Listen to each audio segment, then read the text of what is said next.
From Broken to Boundless: The Art of Rebuilding After Loss. The first time I heard Tiffanie Ronette's story, I was struck by a simple truth that we often forget when we're drowning in our darkest moments. Rebuilding isn't just possible, it's inevitable if we choose it. When life shatters around us, we're left holding the pieces, wondering how they could possibly fit together again. But as I discovered in my profound conversation with Tiffanie Ronette, former behavioral youth counselor, substance abuse specialist, and now the author of four transformative children's books, those broken pieces don't just reassemble. They transform into something entirely new, often more beautiful than what existed before. Tiffany's journey of rebuilding after a toxic, abusive divorce and the devastating loss of her mother isn't just inspiring, it's revolutionary in a world that often expects women, particularly Black women, to simply soldier on through their pain without acknowledgement, without support, without the space to heal. Her story reminds us that even in our most fractured moments, we contain the seeds of our own rebirth. Let me ask you something. Have you ever stood in the aftermath of profound loss and thought, I don't know who I am anymore? That moment when your identity seems to dissolve, leaving you wondering what remains when relationships end, when loved ones die, when the roles you've played are suddenly stripped away, that terrifying free fall of identity. You're not alone. And more importantly, you're not finished. The path from brokenness to boundlessness isn't a straight line. It's messy, circular, frustrating, and sometimes feels impossible. It's like trying to navigate a labyrinth in the dark while someone keeps changing the walls. But as Tiffanie Ronette discovered, and as I hope to convince you today, it's a journey worth taking, not just for yourself, but for the ripple effect your rebuilt life can have on countless others. I want to share three critical insights from my conversation with Tiffany that might just change how you view your own capacity for healing and transformation. First, rebuilding after profound loss and trauma isn't just a possibility, it's your birthright. Second, self compassion and community support aren't luxuries in this process. They're essential tools as necessary as oxygen. And third, the transformation you undergo doesn't just heal you, it creates new forms of impact that can change lives beyond your own in ways you cannot yet imagine. Let's start with rebuilding. We often think of trauma as something that permanently diminishes us. But what if we've been looking at it all wrong? Consider Taraji P. Henson, whose story parallels Tiffany's in remarkable ways. After enduring an abusive relationship and losing her father, Henson found herself navigating depression and self doubt while balancing her career in single motherhood. The weight of it all might have crushed someone else, but Henson didn't just survive, she transformed. I had to redefine who I was, Henson once shared, not as someone's partner, not even as my father's daughter, but as myself, whoever that was going to be. This redefinition isn't easy. It requires us to sit with uncomfortable questions. Who am I without this relationship? Who am I beyond this grief? Who am I when everything familiar has been stripped away? For Tiffanie Ronette, these questions emerged after her toxic divorce and her mother's death, two seismic losses that could have defined her story. Instead, they became the beginning of a new chapter. She didn't just patch up her old life, she built something entirely new through her writing, reaching children and adults with messages of resilience and self discovery. This is the first truth I want you to take home today. Rebuilding isn't about returning to who you were, it's about discovering who you're becoming. And sometimes who you're becoming is far more powerful, more authentic, and more impactful than who you were before.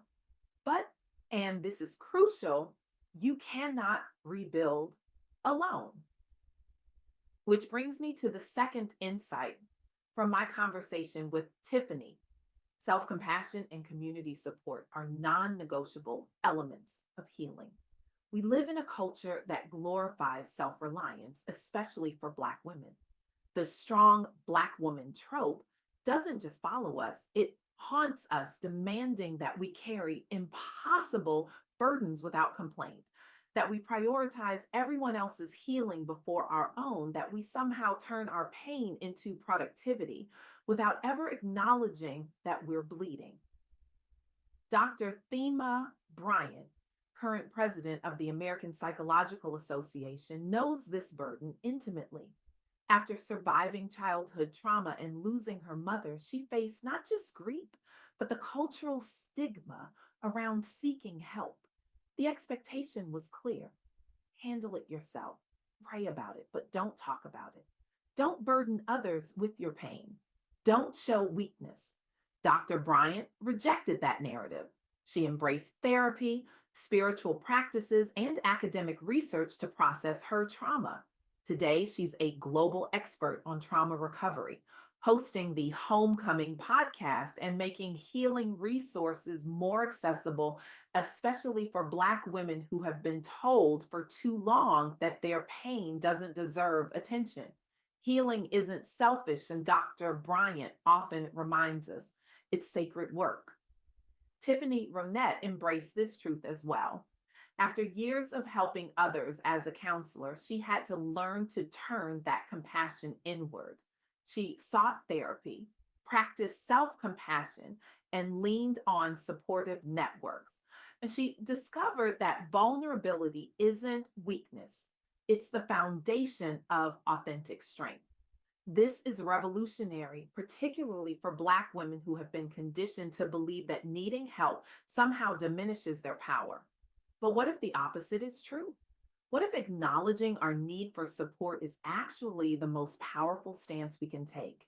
Think about it. When you're building a physical structure, you don't just throw materials together and hope for the best. You need a foundation, support beams, expert guidance. Why would rebuilding your life require any less? The third insight from my conversation with Tiffanie might be the most profound. Transformation leads to new forms of impact. When Tiffanie emerged from her period of loss and rebuilding, she didn't just heal herself, she found new ways to heal others. As a former behavioral youth and substance abuse counselor, she had always been in the business of helping people, but her own healing journey opened new channels for that work. She became an author of children's books that speak to resilience and self discovery. She created spaces where others could find the support she once needed. Her pain became purposeful, not because suffering is somehow necessary, but because she chose to transform it into something meaningful. We see this pattern in Taraji P. Henson's story as well. After her own healing journey, she founded the Boris Lawrence Henson Foundation, named after her father, to address mental health in the Black community. Her personal pain became a platform for systemic change. This isn't about romanticizing trauma or suggesting that suffering is somehow necessary for growth. It's about recognizing that when we do the work of rebuilding, we often discover capacities for impact that we never knew we had. As Tiffanie told me, I didn't just want to survive my pain. I wanted to use it to create something that might have helped me when I was at my lowest. That's how my books were born. Now, I can almost hear what some of you are thinking. That sounds great for them. But my situation is different. My pain is too deep. My losses are too great. I understand that skepticism. When you're in the depths of grief or trauma, transformation can seem like a fairy tale meant for someone else's life. But here's what's powerful about these stories: they don't deny the depth of pain, they don't suggest quick fixes or magical thinking. What they offer instead is evidence. Evidence that the human spirit has a remarkable capacity for rebuilding, even after the most devastating losses. And here's the thing about evidence: it doesn't require your belief to be true, it simply exists, offering possibility when you're ready to see it. So, what does this mean for you right now, wherever you are in your own journey? It means that if you're currently standing in the rubble of what once was a relationship, a role, a dream, a connection to someone you've lost, you have choices about what happens next. You can stay in that rubble, which is a valid choice when you're still processing shock and grief. You can try to rebuild exactly what was there before, which is understandable, but often impossible. Or you can begin piece by piece to create something new, something that honors what was lost while making space for what might be. This third path is what Tiffanie Ronette chose. It's what Taraji P. Henson chose. It's what Dr. Thelma Bryant chose. Not because they're superhuman or because their pain was somehow less real, but because they understood a fundamental truth. We cannot control what breaks us, but we can participate in how we're rebuilt. So I challenge you today, look at your broken pieces not as evidence of what you've lost, but as materials for what you might create. See your scars not as flaws to be hidden, but as proof of your capacity to heal. Recognize your story not as something that happened to you, but as something that's happening through you. And most importantly, take one concrete step towards your own rebuilding. Reach out for support, whether that's calling a friend, researching therapists, or joining a community of people who understand your specific loss. Practice self compassion, giving yourself permission to grieve, to rest, to be imperfect in your healing, and explore how your experience, however painful, might eventually become a source of impact. Because the world doesn't just need more people who have survived, it needs people who have rebuilt, who have taken their broken pieces and created something new, something that might light the way for others who are still finding their path through the dark.